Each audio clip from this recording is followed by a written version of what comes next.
प्रिय मित्रों नमस्कार। तो आज हम लोग पढ़ने जा रहे हैं डॉक्टर हजारी प्रसाद द्विवेदी जी द्वारा लिखित अशोक के फूल। यह एक निबंध है, आइए पढ़ते हैं। अशोक में फिर फूल आ गए हैं। इन छोटे छोटे लाल पुष्पों के मनोहर सब में देखो कैसा मोहन स्वभाव है। बहुत सोच समझकर कंदर्प देवता ने लाखों मनोहर पुष्पों को छोड़कर सिर्फ 5 को ही अपने तृणीर में स्थान देने का योग्य समझा था। यह एक अशोक ही है, लेकिन पुष्पित अशोक को देखकर मेरा मन उदास हो जाता है। इसलिए नहीं कि सुंदर वस्तुओं को हतभाग्य समझने से मुझे कोई विशेष रस मिलता है। कुछ लोगों को मिलता है, वे बहुत दूरदर्शी होते हैं। जो भी सामने पड़ गया उसके जीवन में अंतिम मुहूर्त तक उसका हिसाब वे लगा लेते हैं। मेरी दृष्टि इतनी दूर तक नहीं जाती, फिर भी मेरा मन इस फूल को देखकर उदास हो जाता है। असली कारण तो मेरे अंतर्यामी ही जानते होंगे। कुछ थोड़ा तो मैं भी अनुमान लगा सकता हूँ, उसे बताता हूँ। भारतीय साहित्य में और इसलिए जीवन में भी इस पुष्प का प्रवेश और निर्गम दोनों ही विचित्र नाटकीय व्यापार है। ऐसा तो कोई नहीं कह सकेगा कि कालिदास के पूर्व भारतवर्ष में इस पुष्प का कोई नाम ही नहीं जानता था, परंतु कालिदास के काव्यों में यह जिस शोभा और सौकुमार का भार लेकर प्रवेश करता है वह पहले कहाँ था। उस प्रवेश के नववधू के गृह प्रवेश की भांति शोभा है, गरिमा है, पवित्रता है और सुकुमारता है। फिर एकाएक मुसलमानी सल्तनत की प्रतिष्ठा के साथ साथ यह मनोहर पुष्प साहित्य के सिंहासन पर चुपचाप उतार दिया गया। नाम तो लोग बाद में ही लेते थे, पर उसी प्रकार जिस प्रकार बुद्ध विक्रमादित्य का अशोक को जो सम्मान कालिदास से मिला वह अपूर्व था। सुंदरियों के असृजनकारी नुपुर वाले चरणों के मृदु आघात से वह फूलता था। कोमल कपोलों पर करवंता वंश के रूप में झूलता था और चंचल नील सड़कों की चंचलता शोभा को 100 गुना बढ़ा देता था। वह महादेव मन के लोभ पैदा करता था, मर्यादा पुरुषोत्तम के चित्त में सीता का भ्रम पैदा करता था और मनोजमा देवता के एक इशारे पर कंधे पर से ही फूट उठता था। अशोक किसी कुशल अभिनेता के समान भ्रम से रंगमंच पर आता है और दर्शक को अभिभूत करके रूप से निकल जाता है। क्यों ऐसा हुआ? कंदर्प देवता के अन्य वाणों की कदर तो व्याजबी कवियों की दुनिया में ज्यों की त्यों है। अरविंद ने किसको भुलाया? श्याम कहाँ छोड़ा गया और नीलोत्पल की माया को कौन काट सका? नवमल्लिका की अवश्य ही अब विशेष पूंछ नहीं है, किंतु उसकी इससे अधिक कदर कभी भी नहीं रही। भुलाया गया है अशोक। मेरा मन उमड़ कर भारतीय रस साधना के पिछले 1000 वर्षों पर बरस जाना चाहता है। क्या यह मनोहर पुष्प भुलाने की चीज थी? सहृदयता क्या लुप्त हो गई थी? कविता क्या सो गई थी? ना मेरा मन यह सब मानने को तैयार नहीं है। जले पर नमक तो यह एक तरंगती पत्र वाले निफोले पेड़ को सारे उत्तर भारत में अशोक कहा जाने लगा, याद भी किया तो अपमान करके। लेकिन मेरे मानने न मानने से क्या होता है? ईस्वी सन के आरंभ के आसपास अशोक का शानदार पुष्प भारतीय धर्म, साहित्य और शिल्प के अद्भुत महिमा के साथ आया था।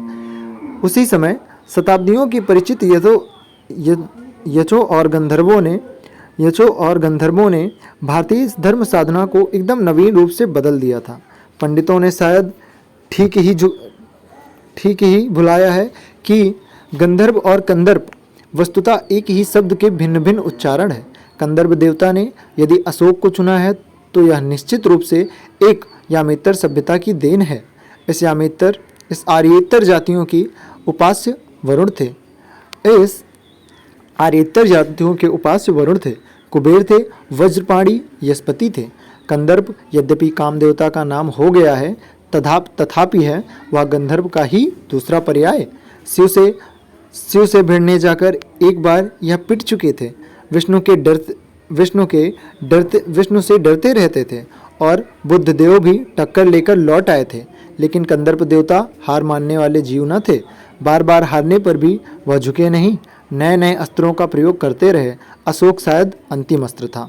बौद्ध धर्म को इस नए शस्त्र से उन्होंने घायल कर दिया, स्वमार्ग को अभिभूत कर दिया और शाक्त साधना को मुक्त कर दिया।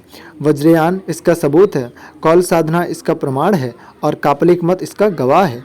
रविंद्रनाथ ने इस भारतवर्ष को महामानव समुद्र कहा है। विचित्र देश है यह, असुर आए, आर्य आए, शक आए, हुण आए, नाग आए, यच आए, गंधर्व आए, न जाने कितनी मानव जातियाँ यहाँ आई और आज के भारतवर्ष के बनाने में अपना हाथ लगा गई, जिसे हम हिंदू रीति नीति कहते हैं।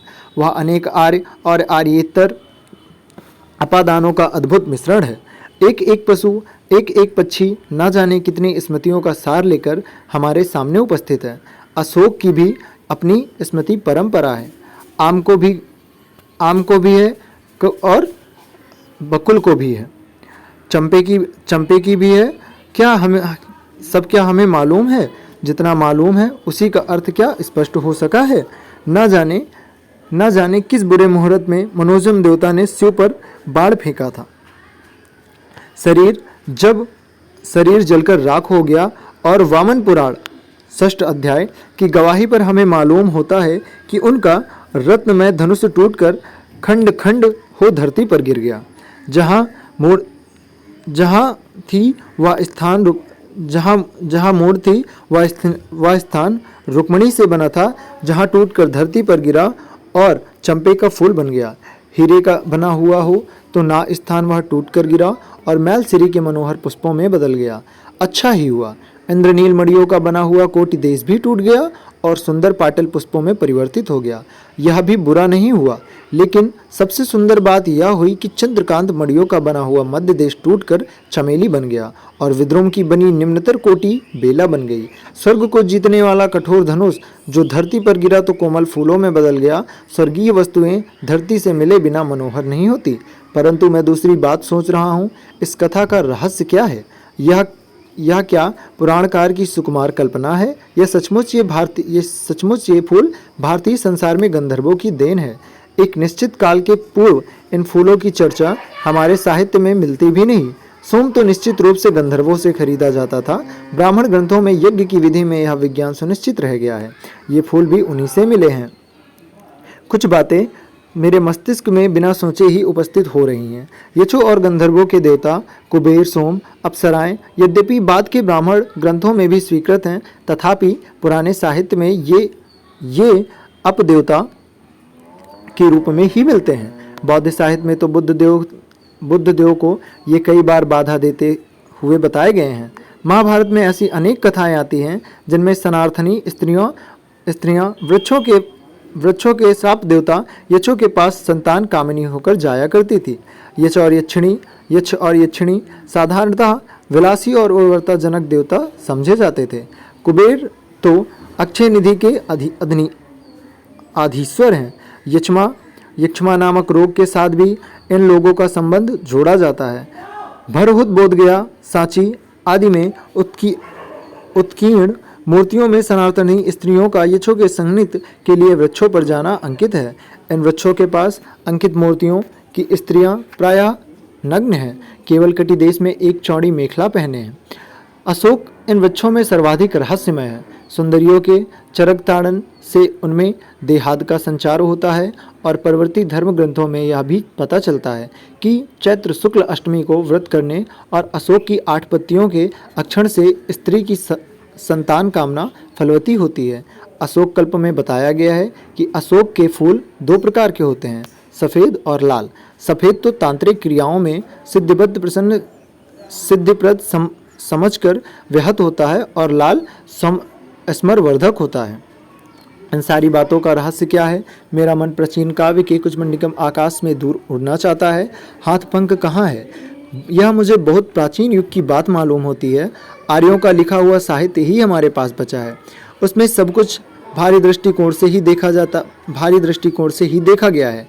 आर्यों ने अनेक जातियों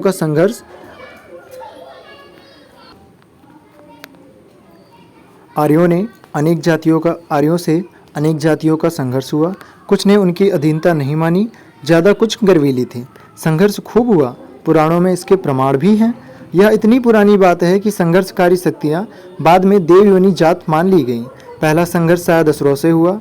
यह बड़ी गर्वीली जाति थी। आर्यों का प्रभुत्व इसने नहीं माना। फिर दानवों, दैत्यों और राक्षसों से संघर्ष हुआ। गंधर्वों और यक्षों से कोई संघर्ष नहीं हुआ।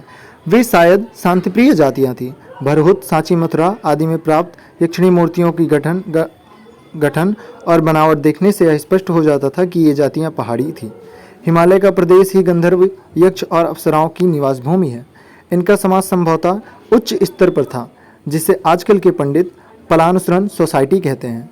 शायद इससे भी अधिक आदिम, परंतु वे नाच गान में कुशल थे। यक्ष तो धनी भी थे। वे लोग वानरों और भालुओं की भांति कृषि पूर्व स्थिति ये भी नहीं थे, और राक्षसों और असुरों की भांति व्यापार वाणिज्य वाली स्थिति में भी नहीं। वे मणियों और रत्नों का संधान जानते थे, पृथ्वी के नीचे गड़ी हुई निधियों की जानकारी रखते थे और अनायास धनी हो जाते थे। संभवतः इसी कारण उनमें विलासिता की मात्रा अधिक थी। परवर्ती काल में यह बहुत सुखी मानी जाती थी। यक्ष और गंधर्व एक ही श्रेणी के थे, परंतु आर्थिक स्थिति दोनों की थोड़ी भिन्न थी। किस प्रकार कंदर्प देवता को अपनी गंधर्व सेना के साथ इंद्र का मुहासिब बनना पड़ा, यह मनोरंजक कथा है। पर यहाँ पर सब पुरानी बातें क्यों रटी जाए? प्रकृत यह है कि बहुत पुराने ज़माने में आर्य लोगों को अनेक जातियों से निपटना पड़ता था, जो गर्वीली थीं, हार मानने को प्रस्तुत नहीं थी। परवर्ती साहित्य में उनका स्मरण घृणा के साथ किया गया और सहज ही मित्र बन गई। उनके प्रति अवज्ञा और उपेक्षा का भाव नहीं रहा। असुर, राक्षस, दानव और दैत्य पहली श्रेणी में तथा यक्ष, गंधर्व, किन्नर, सिद्ध, विद्याधर, भानर, भालू आदि दूसरी श्रेणी में आते हैं। परवर्ती हिंदू समाज इनमें सबको बड़ी अद्भुत शक्तियों का आश्रय मानता है। सब में देवता बुद्धि का पोषण करता है। अशोक वृक्ष की पूजा इन्हीं गंधर्वों और यक्षों की देन है। प्राचीन साहित्य में इस वृक्ष की पूजा उत्सवों का सरस वर्णन मिलता है। असल पूजा अशोक की नहीं, बल्कि उसकी अधिष्ठा कंदर्प देवता की होती थी। इसे मदनोत्सव कहते थे। महाराज भोज के सरस्वती कंठामरण से जान पड़ता है कि उत्सव त्रयोदशी के दिन होता था। मालविकाग्निमित्र और रत्नावली में इस उत्सव का बड़ा सरस मनोहर वर्णन मिलता है। मैं जब अशोक के लाल स्तबकों को देखता हूँ तो मुझे वह पुराना वातावरण प्रत्यक्ष दिखाई दे जाता है। राजघरानों में साधारणतः रानी ही अपने सनुपुर चरणों के आघात से इस रहस्यमय वृक्ष को पुष्पित किया करती थी। कभी कभी रानी अपने स्थान पर किसी अन्य सुंदरी को भी नियुक्त कर दिया करती थी। कोमल हाथों में अशोक पल्लवों का कोमलतर गुच्छा आया। भक्तलत से रंजित नुपुरमय चरणों के मृदु आघात से अशोक का पाद देश आहत हुआ। नीचे हल्की रुंझुन और ऊपर लाल फूलों का उल्लास। कलशों और कुसुम स्तब्धिकों की मनोहर छाया के नीचे स्फटिक के आसान पर अपने प्रिय को बैठाकर सुंदरियां अबीर, कुसुम, चंदन और पुष्प संभार से सबसे पहले कंदर्प देवता की पूजा करती थी और बाद में सुकुमार भंगिना से पति के चरणों पर वसंत पुष्पों की अंजलि बखेर देती थी। मैं सचमुच इस उत्सव को मादक मानता हूँ। अशोक के स्तबकों में वह मादकता आज भी है, पर कौन पूछता है इन फूलों के साथ क्या मामूली स्मृति जुड़ी हुई है? भारतवर्ष का स्वर्ण युग इस पुष्प के प्रत्येक दल में लहरा रहा है। कहते हैं दुनिया बड़ी भुलक्कड़ है, केवल उतना ही याद रखती है जितने से उसका स्वार्थ सधता है, बाकी को फेंक कर आगे बढ़ जाती है। शायद अशोक से उसका स्वार्थ नहीं सधा, क्यों उसे वह याद नहीं रखती? सारा संसार अशोक का वृक्ष जितना भी मनोहर हो, जितना भी रहस्यमय हो, जितना भी अलंकार में हो, परंतु है वह उस विशाल सामंत सभ्यता की परिष्कृत रुचि का ही प्रतीक, जो साधारण प्रजा के परिश्रमों पर पली थी। उसके रक्त के ससार कणों को खाकर बड़ी हुई थी और लाखों करोड़ों की अपेक्षा से समृद्ध हुई थी। वे सामंत उखड़ गए, साम्राज्य ढह गए और मदनोत्सव की धूमधाम भी मिट गई। संताप कामिनियों को गंधर्वों से अधिक शक्तिशाली देवताओं को वरदान मिलने लगा। पीरों ने भूत भैरवों, काली दुर्गा से यक्षों की इज्जत घटा दी। दुनिया में अपने रास्ते चली गई। अशोक पीछे छूट गया। मुझे मानव जाति की दुर्दम दुर्दम निर्मम धारा के हजारों वर्षों का रूप साफ दिखाई दे रहा है। मनुष्य की जीवन शक्ति बड़ी निर्मम है। वह सभ्यता और संस्कृति के वृथा मोहों को रौंदती चली आ रही है। जानिए कितने कर्मचारी विश्वासों, उत्सवों और व्रतों को धोती बहाती यह जीवन धारा आगे बढ़ी है। संघर्षों से मनुष्य ने नई शक्ति पाई है। हमारे सामने समाज का आज जो रूप है वह न जाने कितने कितने गहन और त्याग का रूप है। देश और जाति की विशुद्ध संस्कृति केवल बात की बात है। सब कुछ में मिलावट है, सब कुछ अविशुद्ध है। शुद्ध है केवल मनुष्य की दुर्दम जिजीविषा अर्थात जीने की इच्छा। वह गंगा की अबाधित अनाहत धारा के समान सब कुछ को हजम करने के बाद भी पवित्र है। सभ्यता और संस्कृति का मोह बाधा उपस्थित करता है। धर्माचार का संस्कार थोड़ी देर तक इस धारा से टक्कर लेता है, पर इस दुर्दम धारा में सब कुछ बह जाते हैं। जितना कुछ इस जीवन शक्ति के समर्थ बनता है उतना उसका अंग बन जाता है, बाकी फेंक दिया जाता है। धन्य हो महाकाल, तुमने कितनी बार मदन देवता का गर्व खंडन किया है। धर्मराज के कारागार में क्रांति मचाई है। यमराज के निर्दय तारल्य को पी लिया है। विधाता के सर्वत्रकृत के अभिमान को चूर्ण किया है। आज हमारे भीतर जो मोह है, संस्कृति और कला के नाम पर जो आसक्ति है, धर्माचार और सत्यनिष्ठा के नाम पर जो जडिमा है, उसने का कितना भाग तुम्हारे कुटिनिष्ठ से ध्वस्त हो जाएगा कौन जानता है। मनुष्य की जीवन धारा फिर भी अपनी मस्तानी चाल में चलती जाएगी। आज अशोक के पुष्प स्तब्धों को देखकर मेरा मन उदास हो गया है। कल ना जाने किस वस्तु को देखकर किस हृदय के में उदासी की रेखा खेल उठेगी। जिन बातों को मैं अत्यंत मूल्यवान समझ रहा हूँ और उनके प्रचार के लिए चिल्ला चिल्ला कर गला सुखा रहा हूँ, उनमें कितनी जिएंगी और कितनी बह जाएंगी कौन जानता है। मैं क्या शौक से उदास हुआ हूँ? माया काटे कटती नहीं। उस युग से साहित्य और शिल्प मन को मसले दे रहे हैं। अशोक के फूल ही नहीं, किल से भी हृदय को कुरेद दे रहे हैं। कालिदास जैसे कल्प कवि ने अशोक के पुष्पों को ही नहीं किसलय को भी मदमत्त करने वाला बताया था। अवश्य ही यह शर्त थी कि दयिता अर्थात प्रिया के कानों में झूम रहा हो। किसलय प्रसवोपि विलासिनां मदिता दयिता श्रमाणपिता, परंतु शाखाग्रों में विलंबित वायुलुलित किसलयों से भी मादकता है। मेरी नस नस में आज करुणा उल्लास की उपस्थित हो रही है।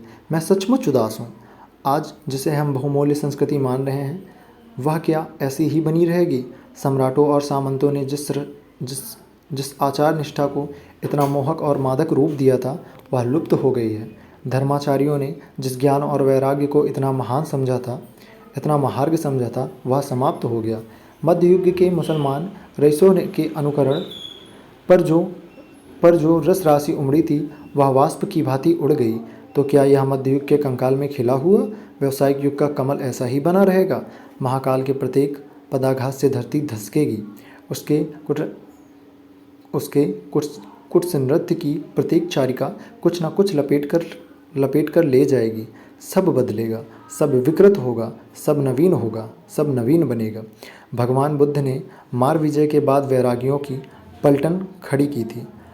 असल में मार मदन का ही नामांतर है। कैसा मधुर और मोहक साहित्य उन्होंने दिया, पर ना जाने कब यक्षों के वज्रपाणी नामक देवता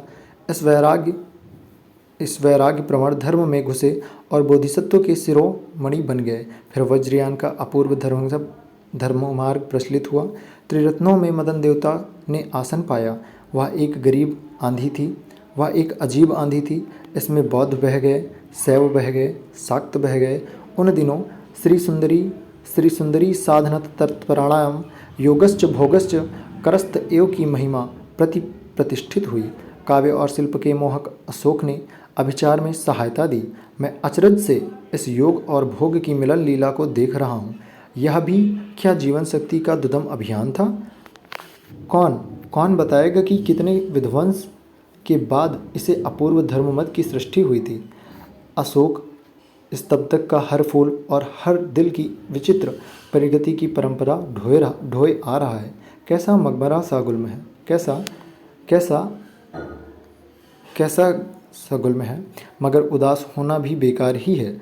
अशोक आज भी उसी मौज में है जिसमें आज से 2000 वर्ष पहले था। कहीं भी तो कुछ भी नहीं बिगड़ा है, कुछ भी तो नहीं बदला है। बदली है मनुष्य की मनोवृत्ति। यदि बदले बिना वह आगे बढ़ सकती तो शायद वह भी नहीं बदलती, और यदि वह ना बदलती और व्यावसायिक संघर्ष प्रारंभ हो जाता, मशीन का रेतवधर चल पड़ता, विज्ञान का सवेग धावन चल निकलता, तो बड़ा बुरा होता। हम पिस जाते। अच्छा ही हुआ वह बदल गई। पूरी कहाँ बदली है, पर बदल तो रही है। अशोक का फूल तो उस मस्ती से हंस रहा है। पुराने चित्त से इसको देखने वाला उदास होता है। वह अपने को पंडित समझता है। पंडिताई भी एक बोझ है। जितनी ही भारी होती है उतनी ही तेजी से डुबाती है। वह जीवन का अंग बन जाती है, और बन जाती है तो सहज हो जाती है। तब वह बोझ नहीं रहती। वह उस अवस्था में उदास भी नहीं करती। वह उस अवस्था में उदास भी नहीं रह करनी। कहाँ अशोक का कुछ भी तो नहीं बिगड़ा है, कितनी मस्ती से झूम रहा है। कालिदास इसका रस ले सके थे। अपने ढंग से मैं भी ले सकता हूँ, पर अपने ढंग से उदास होना बेकार है। अशोक के फूल का यह निबंध यहीं समाप्त होता है। अगले में हम पढ़ेंगे भारतीय संस्कृति की देन। धन्यवाद।